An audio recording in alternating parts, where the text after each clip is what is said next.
morning. Good morning and welcome to the Ventura Center for Spiritual Living. I'm Reverend Bonnie Rose. It is such a joy to see all of you here in person and also to know that many of you are watching us from afar. Thank you so much for joining us in this Kindness Cathedral for a wonderful morning. I'm going to pass it to my brother Brock now. Thank you, Sister Bonnie. Well, years ago, I came here and Bonnie was saying, we embrace all paths to God. So you see that gentleman over my shoulder with the shaved head? Who, Gandhi? In the last row. In the highest row, he's fourth from Yoda. That's the Vietnamese Zen master poet who is Thich Nhat Hanh. And that gentleman over there, farthest over on the last row with the turban, that's Jalaluddin Rumi, who is a Sufi Persian poet and Sufi master. And so if for you God is the universe, then welcome. If for you God is the beloved, then welcome. Thank you. That means welcome everybody. Thank you, Brock. Okay, so I'm going to call Nimo and Bill and Susie to come forward.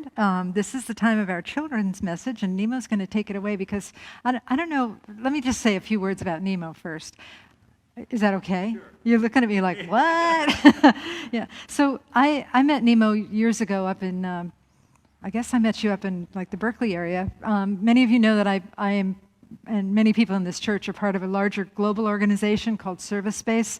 In fact, as long as we're looking in the balcony, one of the founders of Service Space is there right next to Bill, dressed as a crazy bunny, between Rupert Spira, right behind Mr. Rogers. That's Nipun Mehta, and he's the founder of Service Space. And one of Nipun's strengths, one of his gifts, is that he gathers humanitarian folks, whether they're famous or just quote-unquote ordinary people. He gathers people from all over the world, and we just talk about important things, and we do important acts of service in the world. And that's how I met Nimo, through Service Space. And you'll learn later on that Nimo's journey has led him from being a rapper to working in the slums in India. And I've seen Nimo work with children. He is magical with children. I've been on several Zoom calls at Peter Frank's school where Nimo engages the children. And well, I don't think we have any little children here, but we have a lot of big children. Right? Susie's kind of little, right? Yeah. So Nimo's gonna treat us like the kids that we are, and just take it away, Nimo. Go for it. Yeah. Thank you, Bonnie, first of all, for and all of us here for coming together on this sacred Sunday. Looking out to the beach. I used to have a hip hop group, and one of the lines in a song that we called California, it was an ode to California, was, who needs religion? We have the Pacific Ocean. And so when I come to this part of the world, of the planet, I'm awed just in the journey here by what we're surrounded by. And then to be able to go inwards as we come together here this Sunday, it's a real blessing. I totally agree that we are so all children at heart. And I think, the magic of life's journey is about how do we retain that energy and that spirit. We just had a Zoom call with Peter's classroom, and to me, one of the joyous moments is Bonnie holding hip-hop, her bunny. Has everyone seen hip-hop? Everybody's met hip-hop, I'm sure, at some point. Hip-hop weighed in at 20 pounds on that day, by the way. She's a big girl. She's just holding this huge bunny, and I was just excited to see the glare on the children's eyes of how do bunnies even get that big? I don't think, but the lens of children is truly the gift of God, right? To see things as a miracle and to see things as we see it for the first time, to have those fresh eyes without any judgment, or to feel that sense of amazement, really, I think, is the gift that we all have the opportunity choose to see things that way. And so I just, I pray for all of us to kind of continue to see this journey as this amazing miracle while we are here in physical form. Yeah. So I wanted to share a song Yes. called Grateful, and I feel like that really resembles and portrays that message that Daniel and I wanted to when we created the song, which is how do we see that amazement in this world, in the small things. So I'm going to pull the mic from here, okay, and share this song, Grateful.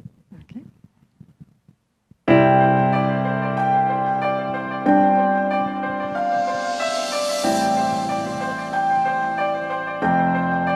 Microphones here, we got a whole team here. These are our other children.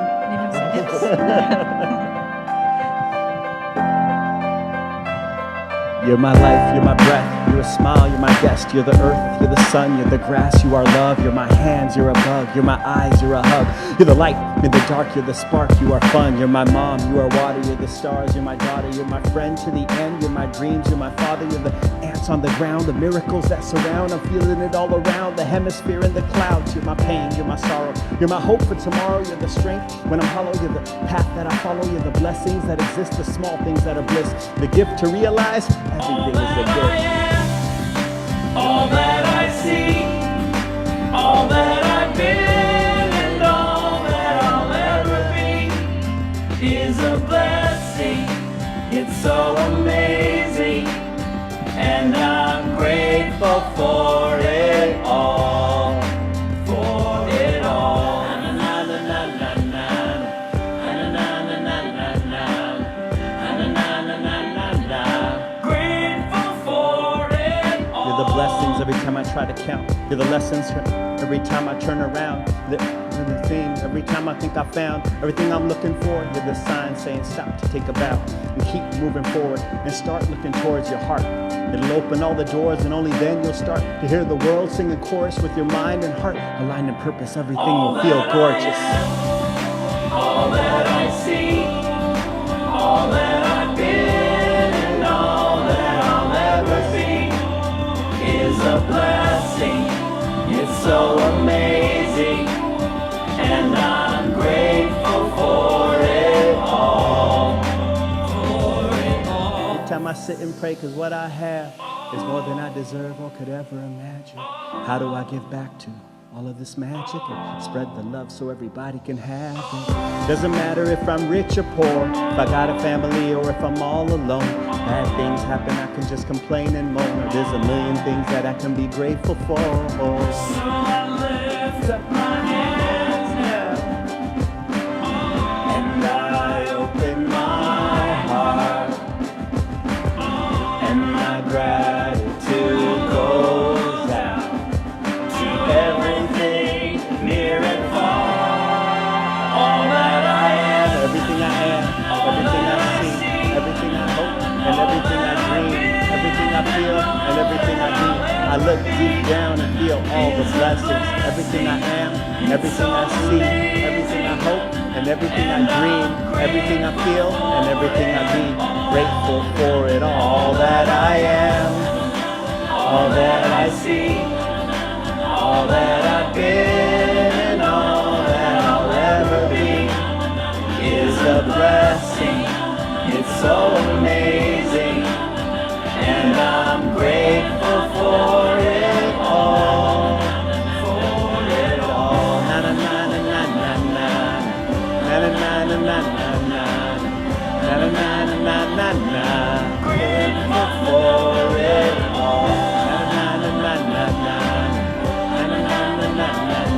You're the blessings that exist, the small things that are bliss, the gift to realize everything is a gift. Thank you.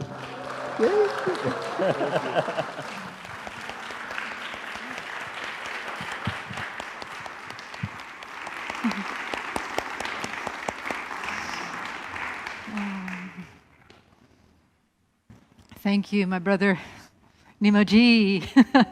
Yeah. It's beautiful. That made me cry. We're Okay. children, we're allowed. Yeah, we're allowed to cry. Okay, okay. Go sit with your mom and dad. Okay. There we go.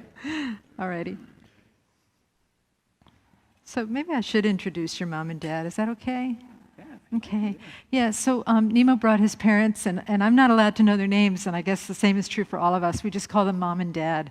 So there's mom and dad. Would you stand up and let us, let us acknowledge you? Thank you. Aw, thank you so much. How did you do that? He's such a good guy. Oh, yeah, right. Yeah, right. Such a good guy. We'll talk more about that later, maybe when you and I are talking. Yeah. So we're going to begin well, we've already begun the sacred portion of our service, but we're going to continue the sacred portion of our service with prayer. So I'm inviting Peter or somebody, Peter, to come forward, and he's going to lead us in prayer. How can I even begin? We've already had prayer. I know we have. Right now. And I just go back to the song that Nemo had sung, and I'm going to invite the practitioners and the different reverends to stand up. And I go back to the song that Nemo had just sung, all that I am, all that I see, all that I've been, and all that I'll ever be is a blessing. It's so amazing. And I'm grateful for it all. And those words just ring so prevalent for today. And I invite you to just close your eyes and just imprint that into your hearts, into your souls, into your life. That this service is truly a blessing, truly a thanksgiving. This is a feast among all feasts today. Today is the absolute glory blessed day that God has given us.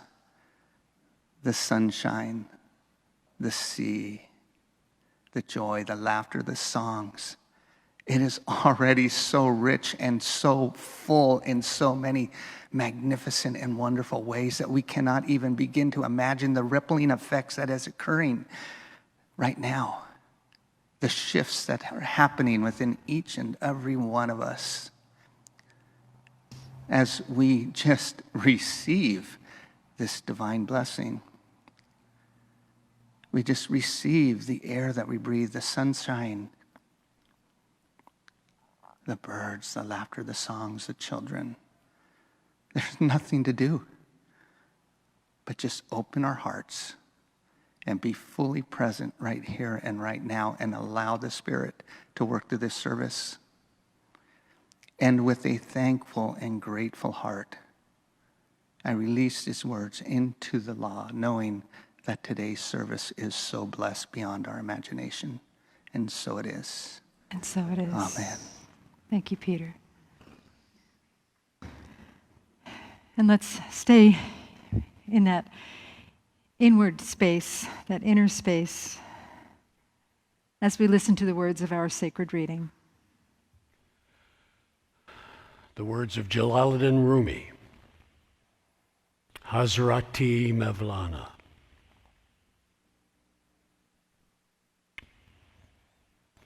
Not Christian or Jew or Muslim, not Hindu, Buddhist, Sufi or Zen, not any religion or cultural system.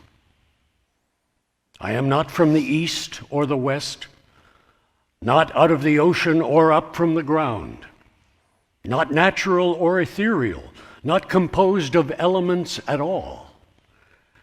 I do not exist. Am not an entity in this world or in the next. Did not descend from Adam and Eve or any origin story. My place is placeless, a trace of the traceless, neither body or soul. I belong to the beloved. I have seen the two worlds as one, and that one I call to and know. First, last, outer, inner, only that breath-breathing human being.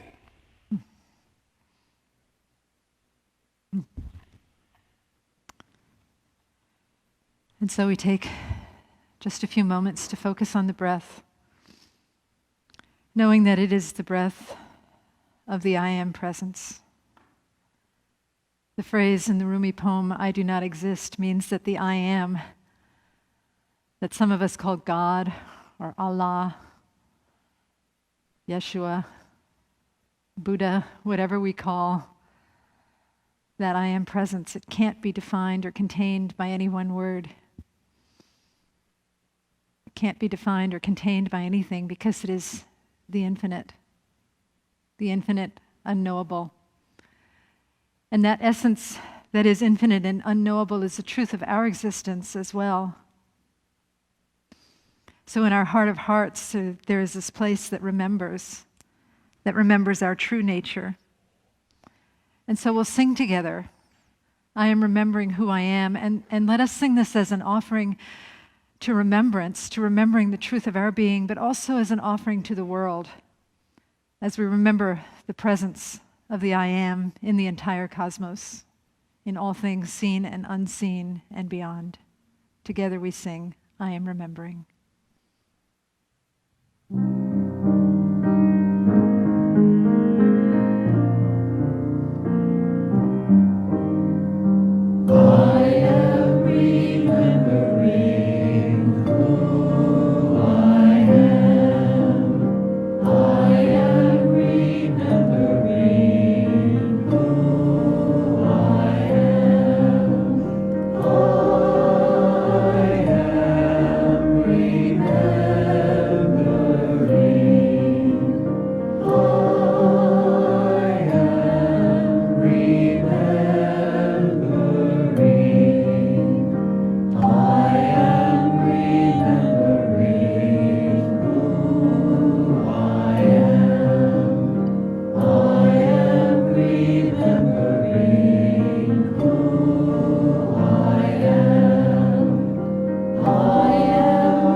And in the spirit of divine remembrance, of gratitude for the I Am presence in all of its forms, let us breathe in deeply and then exhale, opening our eyes in love and in service to what is, as it is, and so it is. Thank you.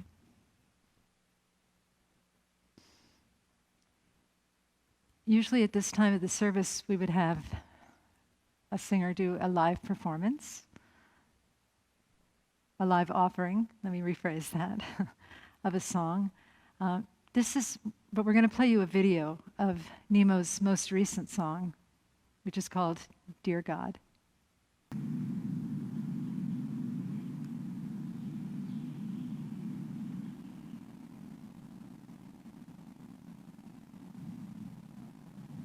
Dear God, I found my way home. I found my way home. I found my way home. Dear God, I found my way home. I found my way home.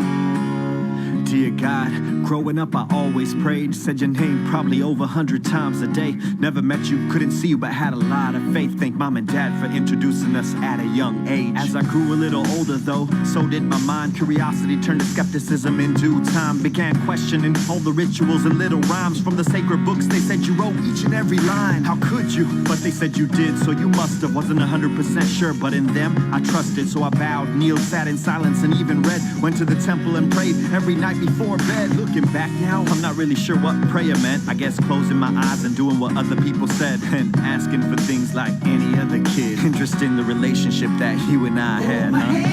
Hold my hand, so I don't walk alone. Call your name, call your name. Don't know where to go. I found my way, I found my way, I found my way home. Now I'm yours, okay. By the time I got to college, God, I prayed much less, except for before eating. Understandable, I guess. See, I wasn't clear from the start as to who you really were. Then I saw and heard so much fear, it all became a blur. I thought religion was supposed to be pure and not bad. And when I saw people use your name in vain, it made me sad. And that was just the start. Even worse was segregation. Temple, mosques, church, synagogues, and different congregations. They all spoke your gospel, even posted up your paintings. But behind your name, in the dark, they murdered and defamed. Instead of love, God, intolerance and greed has pervaded. Hollow in the marketing, but shallow in the faith. I was jaded, God, didn't really understand the reason how all your children in your name could dare commit treason. So I kept my distance and just prayed that one day you'd bring it all together in my heart and just explain. Hold my hand,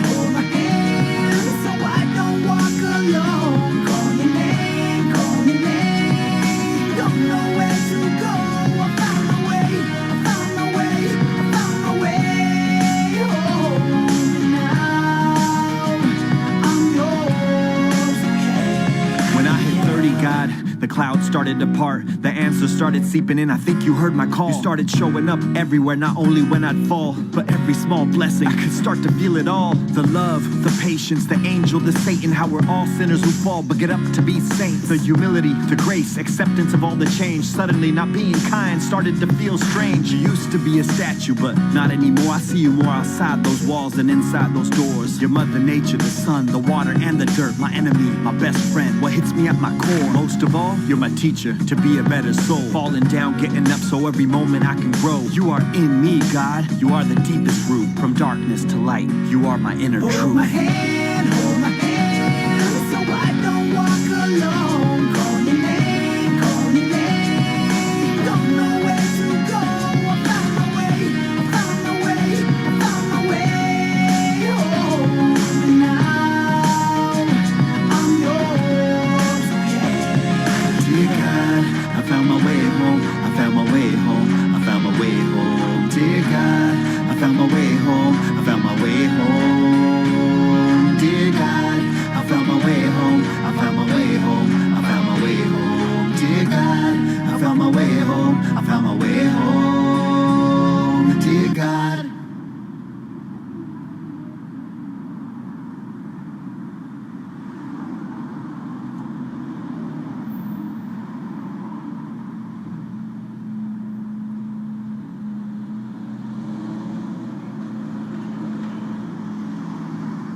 Dear God.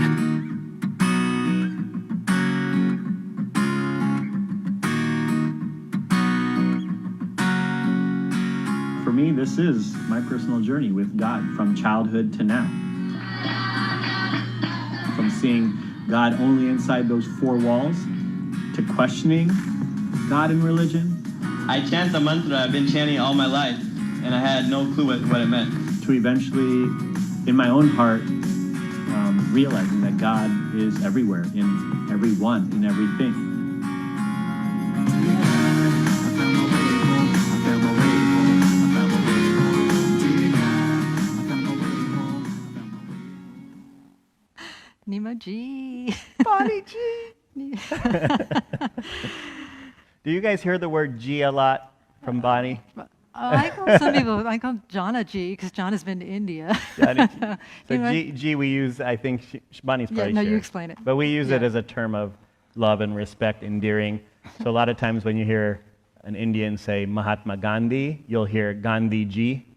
It's just a, a loving, kind of respectful way to say somebody's name. Yeah.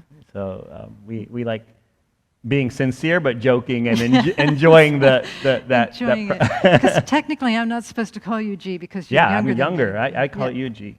Okay. Yeah. When am I Didi? Or Didi. Yeah. So Didi is a big sister. Big That's sister, also. okay. But it's fun, love and respect. Isn't this fascinating? Okay. So Nimo, it's just great to have you here, and what a beautiful song. Thank you so much for writing that and for being inspired to write that. No. Before we get to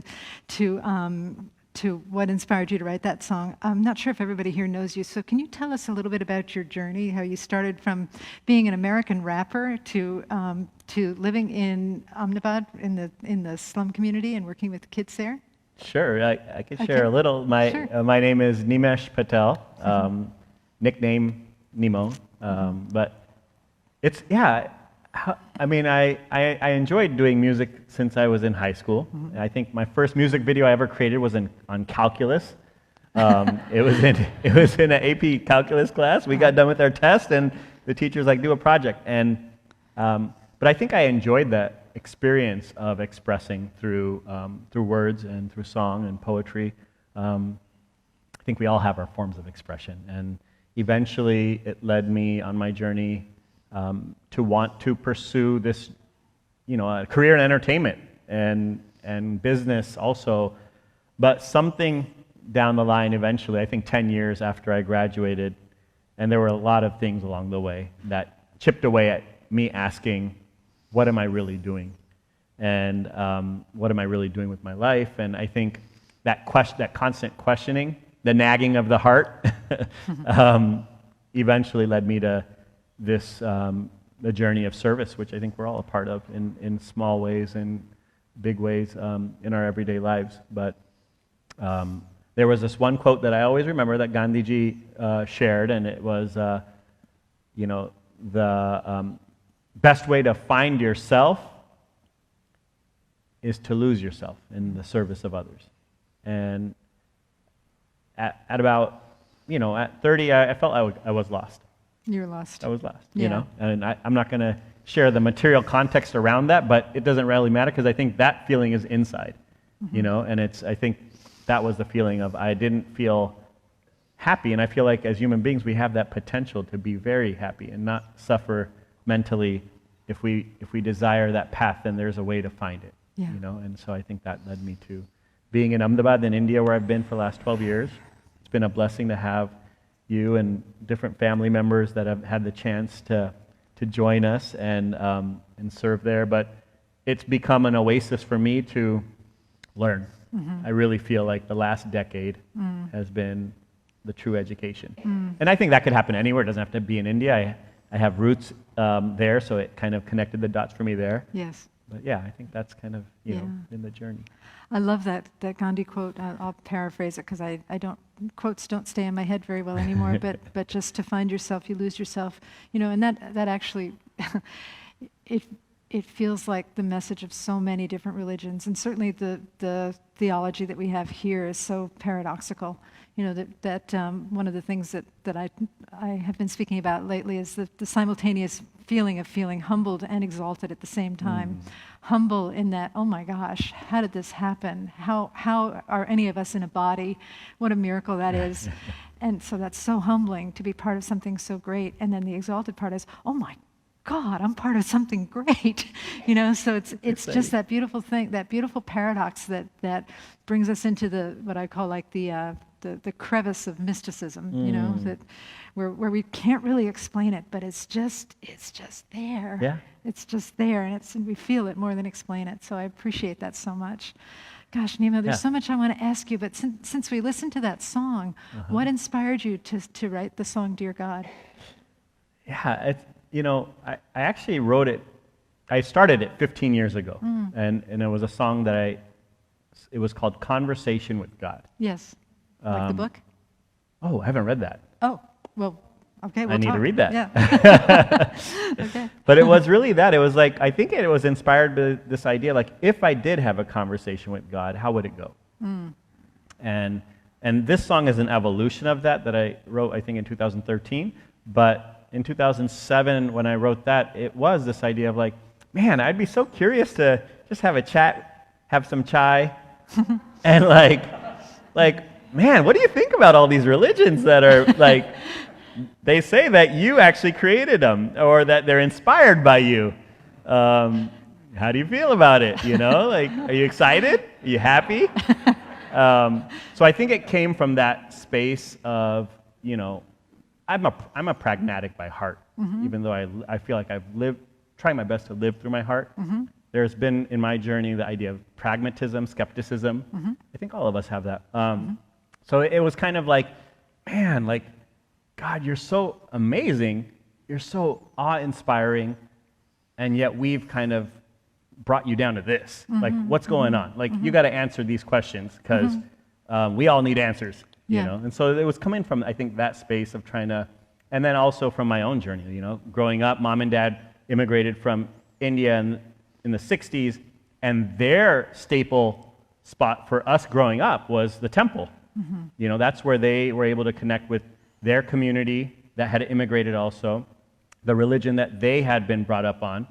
And I feel like without those seeds, I wouldn't even probably be in a space to start this journey.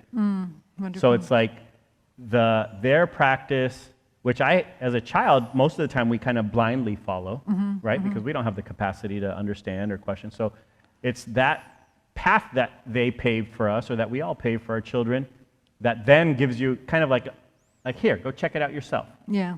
See what you feel and think. And that's kind of, I think, the journey of the song as well. Yeah, it's wonderful. So in your conversation with God, Right.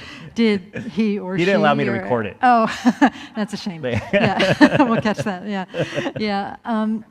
I would wonder if he or she or it or whatever, love, whatever it is, said, the humans kind of took this mysterious thing and kind of put it into a little box that they could understand.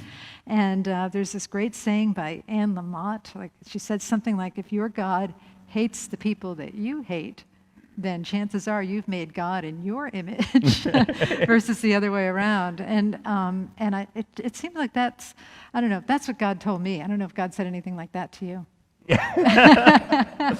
Well, I'm sure it's pretty similar, because there's that one God. I'm sure he was saying the same message. Oh, same thing to everybody.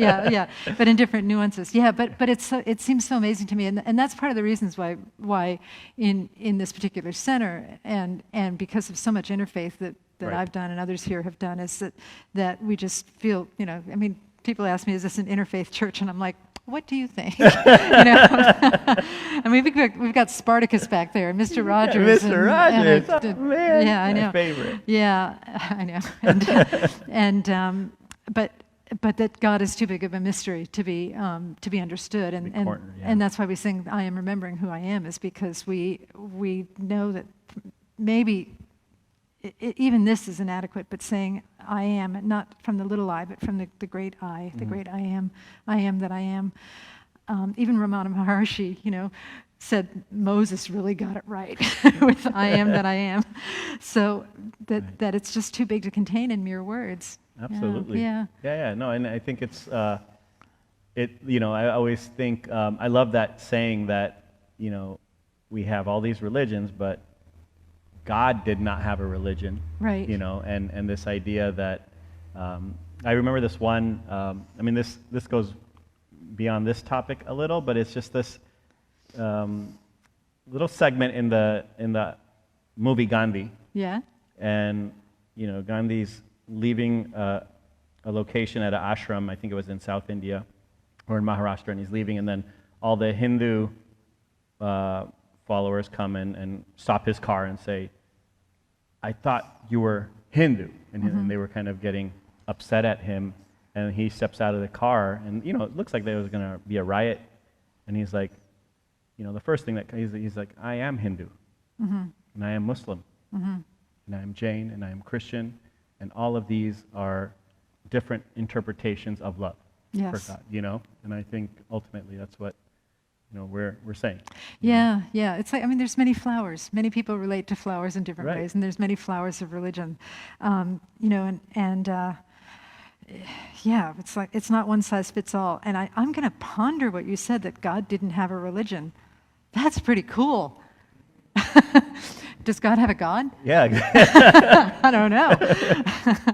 Yeah, I know. I say that my service dog Barty needs a service dog, so my service dog has a service dog. Barty's not really a service dog. He needs a service dog. But anyway, that's off the topic. But yeah, God doesn't have a religion, and yet we make it into a religion. But I mean, again, it's all of our bridges to reach there. it is, and certainly there's nothing. I keep reiterating this, is that there is nothing more beautiful than being human. Nothing more beautiful than being human. Well, Yeah. unless you're a dog, that's beautiful too. Nothing more beautiful than being incarnated here. Right. That it's just amazing, and this beautiful idea that there's this horizontal plane of existence and then this vertical plane of existence that intersect in the heart of compassion. It's just an That's amazing thing. Just an amazing Yeah. thing. And what a heart you have. And let's talk about the end of that video when all of those people's hearts. Yours, yeah. yours in the desert. What was the inspiration for that? I mean, I don't know if you saw that quote at the end. Yeah. And let me just, in Yeah. case anybody missed it, I have to confess, I missed it the first time. Okay. when I saw it. Yeah. I was listening to the lyrics, but at the end, when Nimo is finally having his revelation in the video, his heart, there's a gold light in the center of his heart. And then when you're standing on the street corner, which it's probably LA, no? Yeah, it was Sunset or Hollywood Boulevard. Hollywood Boulevard, Yeah. cool. He starts looking at the people and he starts seeing the light emerging from their hearts as well. Yeah. So tell me about the inspiration for that. So, I mean, on one level, it is just that ultimately, if we're connecting to God, whatever faith we have, right? Because ultimately, if our goal is that love, then it should, I hope, that it would translate to seeing God in everyone, And it goes back to the quote at the end of the song by Newman that, I don't even remember the exact words, but it was that, I looked for God and I went to the topmost steeple. And God said, oh, wrong direction. Head back down because I am amongst the people. Yeah. And this idea of making it real, that while we're here on earth, There it is. we have that. Oh, yeah. Look at Oh, our yeah. great Thank you. tech people. Yeah. You want to read that out loud? I sought to hear the voice of God and climbed the topmost steeple, but God declared with a smile and a loving heart, go down again. I dwell amongst the people. John Henry Newman. John Henry Newman. For a minute, I thought you meant Newman on Seinfeld. Could be. Could Because be. God is in him too. God is in him too. Yeah. Yeah. But I think, to me, this idea that, it's hard. It's hard. It's not Yes. easy to do that. No. But I feel like that's a direction to head in. Yeah. The moment we can see a few more glows in a few more people Yeah. today, and tomorrow maybe a few more people. Yeah. That's the right path. Yeah. Yeah. Yeah, and in a way, it's the right path because it's the more difficult path. Like you said, it's hard. It's easy to get. I was reading about charismatic religions yesterday, and nothing wrong, nothing disparaging about it. But it becomes sort of like an addiction to see God, where you're getting all emotional and all hyped up and all worked up in a frenzy of faith, right? But to see God in the person that is giving you a difficult time, the person that is different than you, the person that doesn't believe that, as you do politically, the person that doesn't believe the same as you about any issue, that's where it's That's hard. tough. And that's where it's like weightlifting, that without that resistance you don't get stronger, right? Absolutely. That's a good way to look at it. Yeah. Go ahead. I'll share a thought after. I think you should go because I think mine's going to be different. Okay. Yeah. Well, yesterday we were walking on the beach, and this is in Oxnard, and we were Mom, Dad, and I were just checking sunset out, and we enjoyed that moment. And then we started walking away, and these two wonderful young ladies just smile at all of us, and they start sharing and saying, where are you guys from? and they had a beautiful spirit, which was awesome. And so we started talking, and they said, you can tell within a few questions that they were missionaries. Yeah. And then they asked, do you believe in God, or do you have a God? Do you believe in? And I was like, wow, it's fresh on my list because I just finished a song and this topic that expresses my exact feeling on that, and I was sharing with them, and then they were sharing about their Mormon background and kind of what they do. But what was beautiful? One of our congregants met those same missionaries at the beach. Oh, awesome! Yes. Yeah. Yeah. And I think I think we've all met them. Okay. Yeah. They're famous. Yeah. They're doing a good job. Yeah. They're getting out there. Yeah. I think my old self would have crept into this skepticism. Yeah.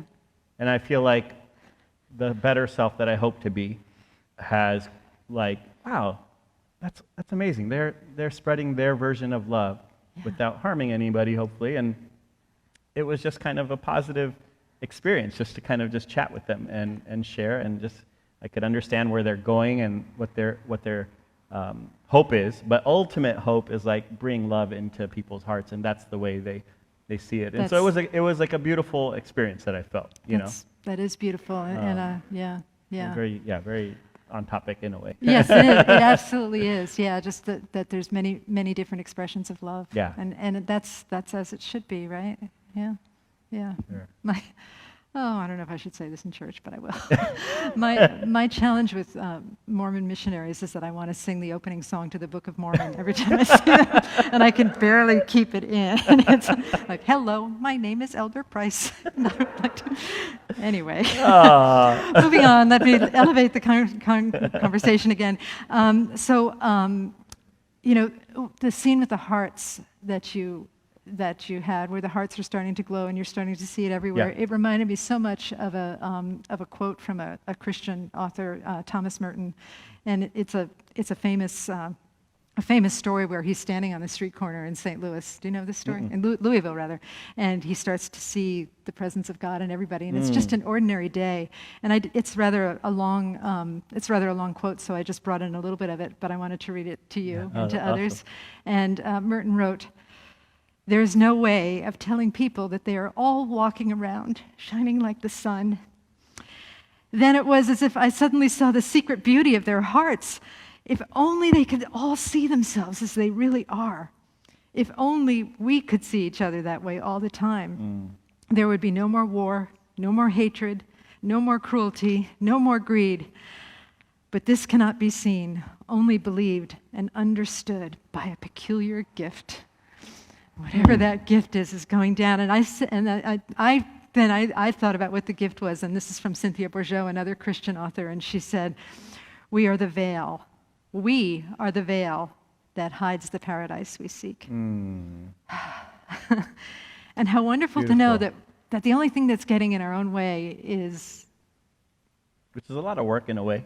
Yeah. Yeah. The inner work. Yeah, the inner work. The only thing that's getting in the way is the inner work, and yet in the way is the way. Yeah. You know what I mean? Yeah. You got that? Got it. You all got that? People are shaking their heads. You didn't get that? Okay. She's nodding. Okay. Yeah. What is in the way is actually the way. The thing that we think, gosh, I have to think about this so much because I get a lot of both praise and blame in this position, as I'm sure you do, working in the work that you do as a musician and also working with the kids. But it's the way is narrow between praise and blame, and anything that feels like blame is actually me fighting with an aspect of myself.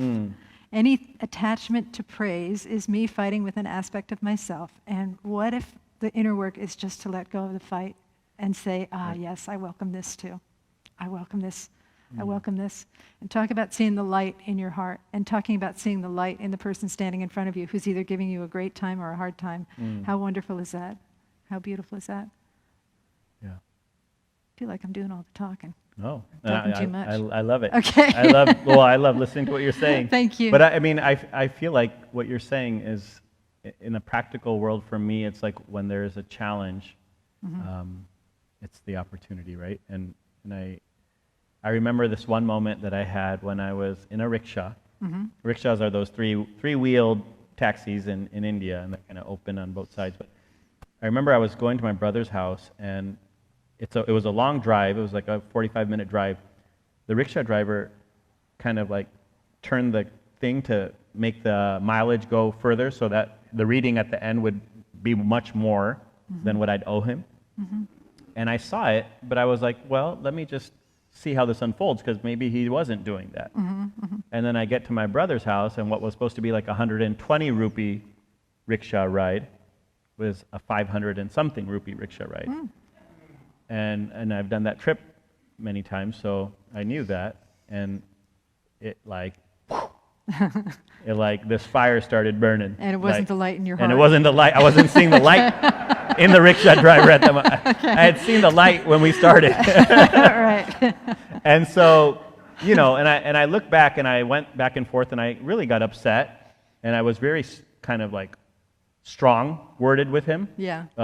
In a way, just to let him know there's boundaries. Like, you can't cheat somebody, you know. Right. But when I left, I didn't feel good.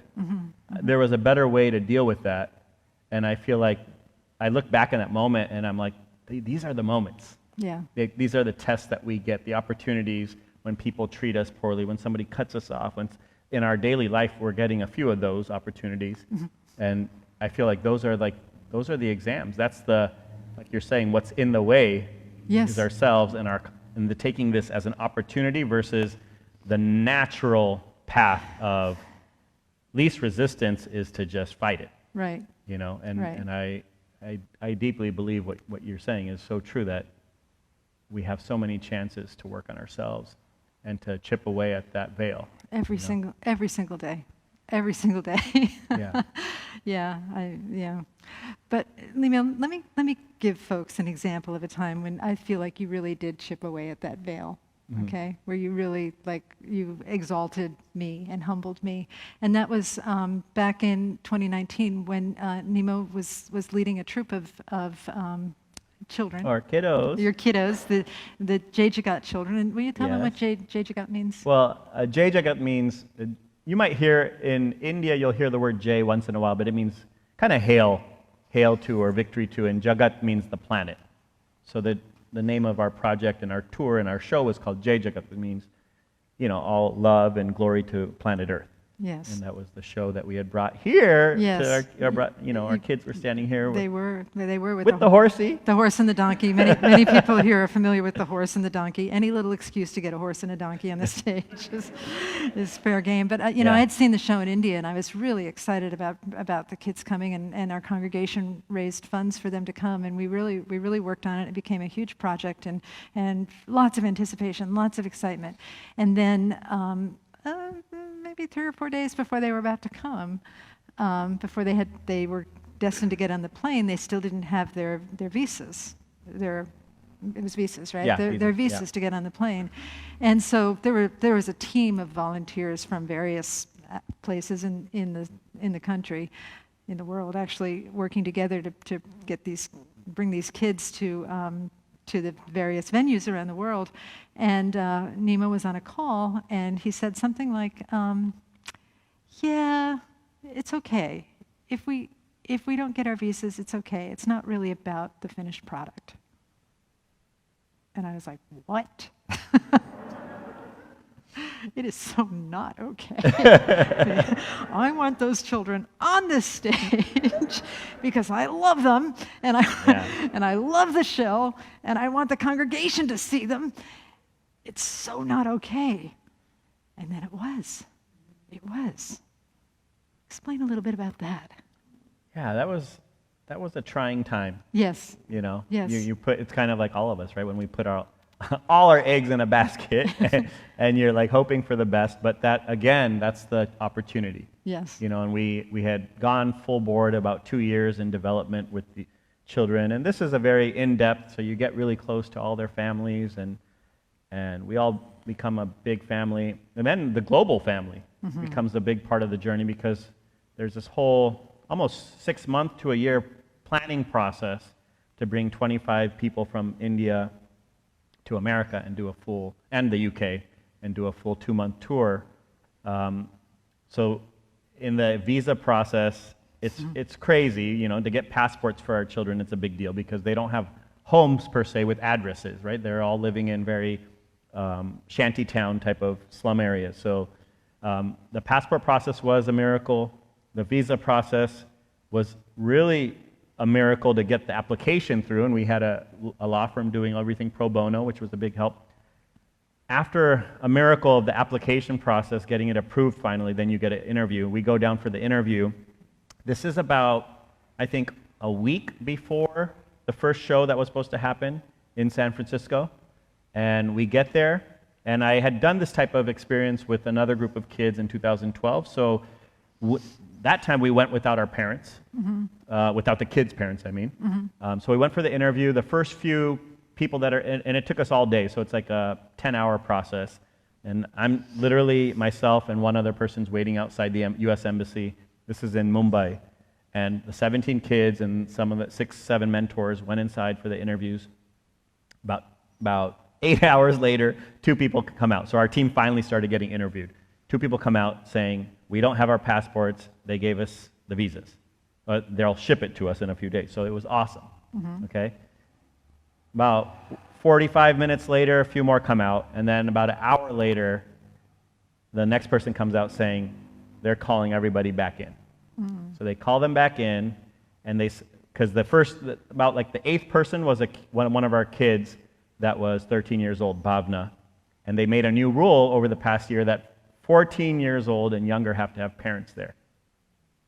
And so about 6 of our kids were under 14, and we didn't bring our parents because we knew from previous experience. So anyways, over the next 2 hours, they gathered everything, gave our passports back to us, and said, no visas.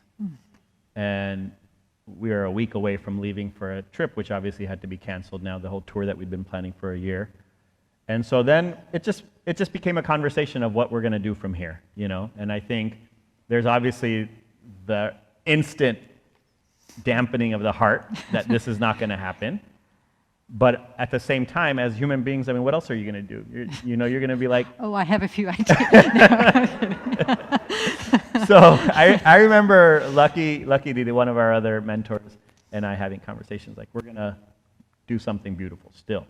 And we're going to take the kids on a train across India, and we'll improvise and kind of just make the best out of this journey that we've been on together, and to share the message that we have. At the same time, parallel, emailing everybody in the world that we could, you know, and kind of working both of those journeys together. And before you know, I get a call. This is like 2 weeks later. So our whole plan has been changed. We're aiming for new dates, which is crazy because these venues we booked like half a year ago.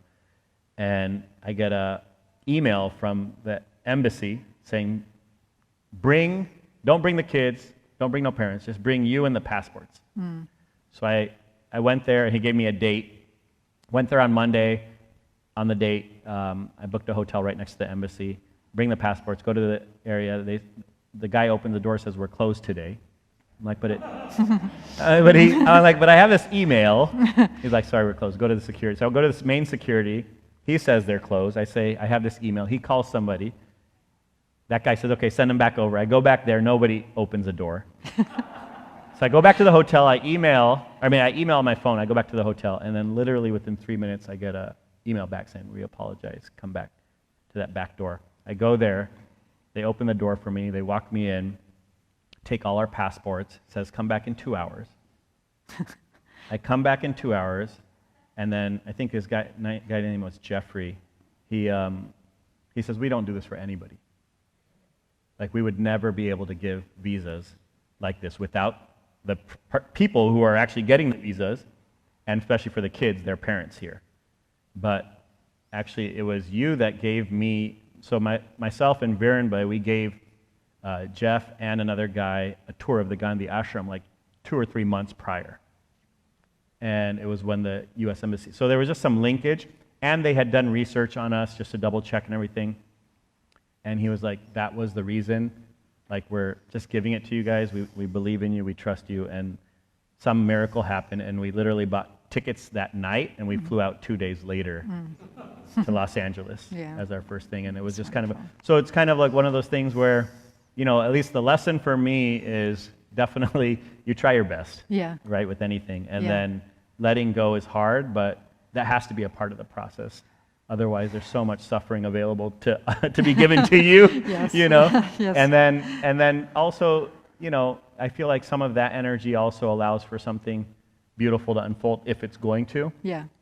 But I think if my heart and even other team members were not prepared to make the best of it, no matter what happened, we were in a really bad place. Yeah. You know. So. It sounds like a beautiful balance of surrendering, but also doing what you could do, and yet Absolutely. surrendering. Yeah. Yeah. Yeah. But also one of the things that you said to me that I thought was so beautiful too, you know, once I got over my horror of you guys not coming, was that for the children, it was so much more than just a performance. It was much more about a process that they were building in a community that they were building. And just, we're almost out of time, so just maybe say just a few words about what that was. Yeah, I think from the get-go, for me, it's always been about the process with our kids and with our children.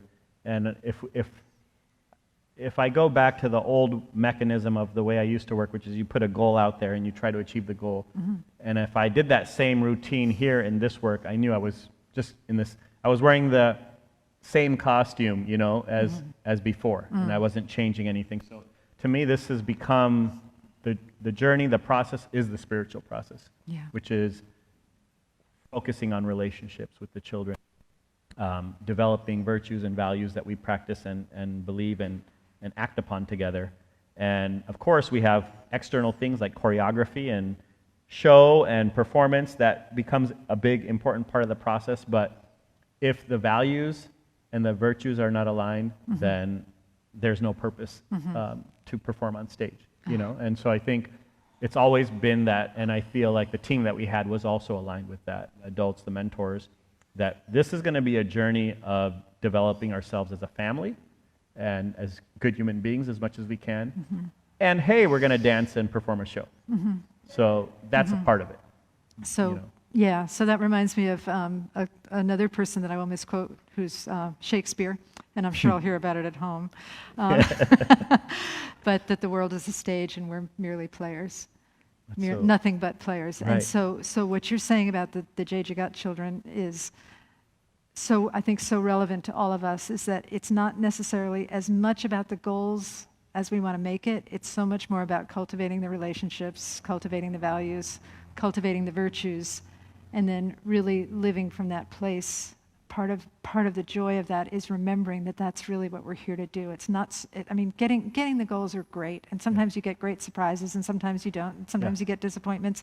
It's all God, but probably what keeps us aligned with all of that is many things, but most certainly the things that you said: cultivating the relationships, cultivating the values, cultivating the virtues, being really clear about what that is, and then living like that truth is true. Well said. Thank you. Thank you. Nimo? Thank you, Bunny G. Is there anything we can do to support you? This is it. This is it? It's like we're building community together, and we're doing it in all our different parts of the world. Yeah. And yet we're still like connecting. Like where's our sister Sylvia?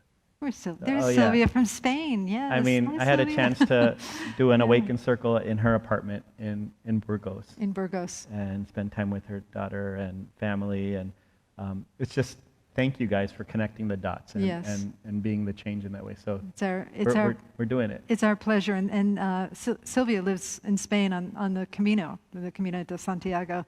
So I think several of us will be stopping by one of these days. Hope you don't mind. Okay. So anyway, thank you for that. That thing that we're all doing. Relationships, values, virtues, connecting the dots, so much. Thank you so much. You can stay up here. I'm going to do a prayer, quick prayer. Yes. We're going to do our little offering, and then you're going to sing a song. How about that? Let's do it. Okay, all right. So let me just get in my prayer mode here, okay? All right. That's what we get into prayer mode, right? Okay. All right. We're used to having our pianist Chris here, but he's rehearsing for a show for Mamma Mia down in Thousand Oaks. So Chris is back. Chris is back doing doing his profession again. It's been a long pandemic for musicians, I'm sure. So anyway, let's turn within and just feel the love and the connections, the relationship, the values, and the virtues that have been generated here in this sacred space together, in this sacred time. And knowing that forever, because of this gathering, we are joined at the heart, that we see our own hearts glowing, just like in the video, and that we can go outside of these walls of the spiritual center and look at others and see the glow in their hearts, see the fire in their eyes, and the glory and the grace of being in all beings everywhere.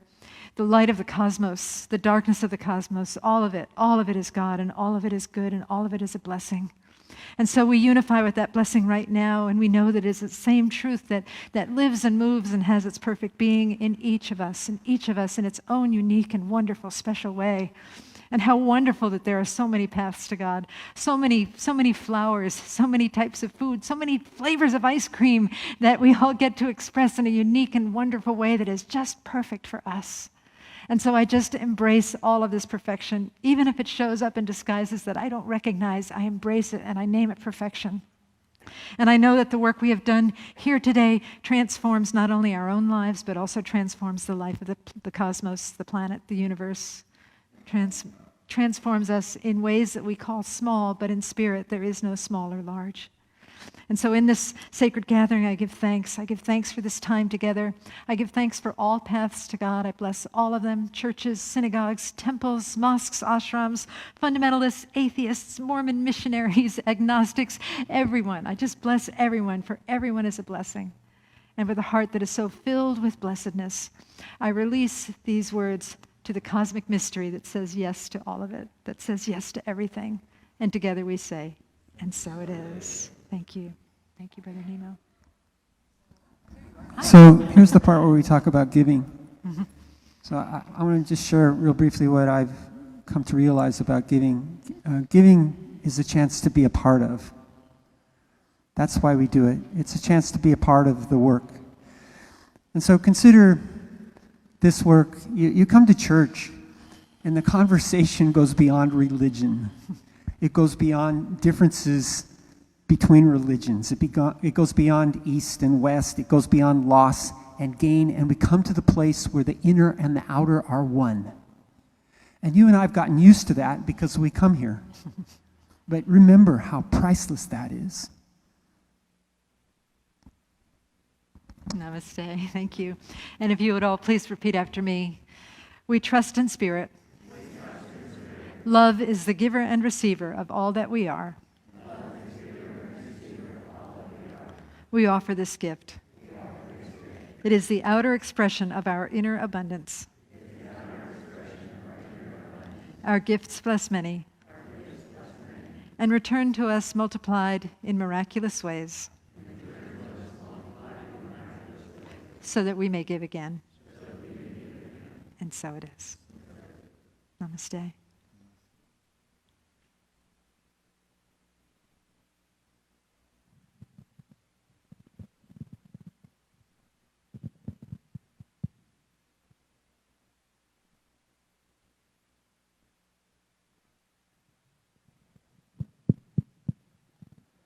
So this song is called Planting Seeds, kind of in the spirit of what we were talking about today. Putting our intention out there and then letting it go. I spent a long time running. I never knew then what I know now. That the fruits, they always come in, but you can't go around just knocking them down. It takes a long time to show in. We plant the seeds then, and we look at them now. But the roots are always growing, no matter if I'm there or never around. So feel free to sing along if you remember Dan's original song, Planting Seeds. Here you go. Whatever grows will grow. Whatever dies will die. Whatever works will work. Whatever flies will fly. Whatever fails will fail. What's meant to soar will soar. I am planting seeds. It's like your whole life you've been training for this moment, and when the time comes, you just disown it, meaning you just surrender, don't control it. Not interested in the clay pots and mold and sitting next to your path trying to unfold it, or waiting for the fruits to fall down towards you. Let it go and now you're flowing, feeling quite gorgeous. Take step away instead of towards it. What a rush, feeling freedom with nothing to hold. We've been taught that what you touch will always turn to gold, but now we're learning we let it go, it overflows with no credit to take, because no credit is owned. A higher power working deeper when the seeds are sowed. When the seeds are true, they're seeds of gold, but the real gold is joy when life starts to flow. When it does, you just smile, because now you know. I spent a long time running, I never knew then what I know now. Met the fruits, they always come in, but you can't go around just knocking them down. It takes a long time to show in. We plant the seeds, then we look at them now. But the roots are always growing, no matter if I'm there or never around. So feel free to sing along. We're going to sing it 3 times together. And you can even join in with your hands. Here we go. Whatever grows will grow. Whatever dies will die. Whatever works will work. Whatever flies will fly. Whatever fails will fail. What's meant to soar will soar. I am planting seeds. Whatever grows will grow. Whatever dies will die. Whatever works will work. Whatever flies will fly. Whatever fails will fail. What's meant to soar will soar. We are last time, here we go. Whatever grows will grow. Whatever dies will die. Whatever works will work. Whatever flies will fly. Whatever fails will fail. What's meant to soar will soar. We are planting seeds, nothing more. They believe in it. We do water the seeds. There's this beautiful quote by Nelson Henderson. I'll share that the true meaning of life is to plant trees under whose shade you do not expect to sit. And I think when we offer our love and our kindness, generosity throughout our days while we're here, and leave that fragrance to just stay with planet Earth, with the community, with people, then we're doing our job. And I think we're all doing that. So thank you. Thank you, guys.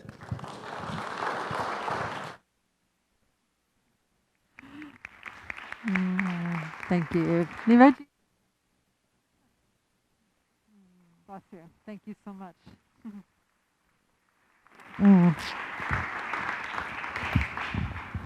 Okay. All right. A few announcements.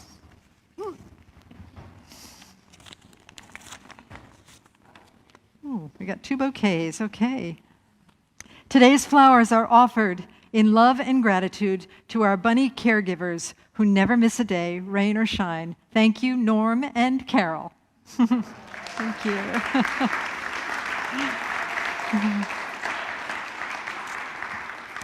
We have some pet bunnies in the back, just in case you're wondering what that meant. Okay. All righty. There's a class that's going on now. This is the last week to sign up, and it's a class that's being taught by Lita Martin and Bernie Austin, 2 fantastic facilitators. It's called Practices for Embodying Love and Joy. It's 5 Mondays, and it's from 6:30 to 8, and it's in person. So check it out on our website. This Wednesday is a Kindness Awaken Circle meditation with Peter Frank, who did the prayer, the opening prayer, and that's at 6:30 on Zoom. Information for that is on our website. The blood drive for American Red Cross is this Tuesday. Go to our website and sign up for it. You can't just show up. You have to sign up and have an appointment. And they sound like they really, really need to get some blood. So it would be great to help them out.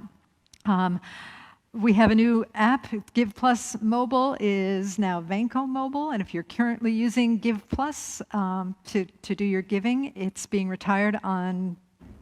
It is retired, okay. And there's cards in the social hall that explain with info about that, and it's on our webpage as well. We also have a QR code on a display in the social hall if you'd like to use that for giving. And then outreach. We're doing some volunteer outreaches for folks that are homeless. And so there's Family to Family, which serves lunch on the first Monday of the month. If you want to participate in that, there's information on that on the website. Also, Lift Up Your Voice, which collects items like furniture or small kitchen items, working bicycles, all kinds of great stuff. That info is on the website as well. Choir rehearsal, Hearts and Harmony Choir. Choir is now in person and also virtual on Zoom, and the rehearsals are downstairs in Martha's Hall from 11:30 to 12:30. And then after service, you're welcome to get prayer with a practitioner. You'll recognize them. They're wearing white stoles, and they'll pray with you. You can visit our social hall through that door there or that door there, and there's some free books and free puzzles, and you can shop in our hybrid bookstore, and we're also serving coffee and tea. If you'd like to serve, you can bring in some wrapped treats to share, but we have some treats there for you as well. And I think that's about it for today. So I'm so grateful that you're here, and I'm going to close with a prayer. So let's all just turn within and take some nice deep breaths and just center in the anchor of this moment, in this beauty that has been co-created in this beautiful community today. And just listen to these words and take them into your heart. Divine Beloved, please inspire us to become a mystical center of non-duality, to allow the love of God to work through us, to take action upon the call of kindness, to serve the greater good for all beings, to bring the kingdom into the garden through surrender into boundless grace. We are yours, you are ours, all is well, and together we say, and so it is. Thank you, everybody. Namaste.